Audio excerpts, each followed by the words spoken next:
El proper diumenge a les 6 de la tarda cal que sortim totes al carrer per tal de que empenyem els estats a respondre a la responsabilitat internacional d'acollir aquestes persones, d'obrir fronteres perquè puguin arribar a un país segur, a un país on puguin viure amb dignitat, com és evident que no ho estan fent a Grècia ni ho podien fer a casa seva. Toda esa gente que en algún momento ha dicho que necesitamos hacer algo por los refugiados, es el momento de hacerlo.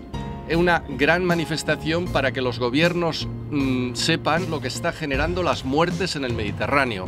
Las personas mueren en el Mediterráneo porque los gobiernos están vulnerando la ley. Catalunya vol parlar amb veu pròpia a la Unió Europea i vol parlar amb veu pròpia al món per denunciar aquestes pràctiques i per fer que el món i la Unió Europea siguin més solidaris i tinguin en compte els drets dels refugiats i en particular la Convenció de Ginebra. Hem de recordar una mica la memòria històrica del nostre poble.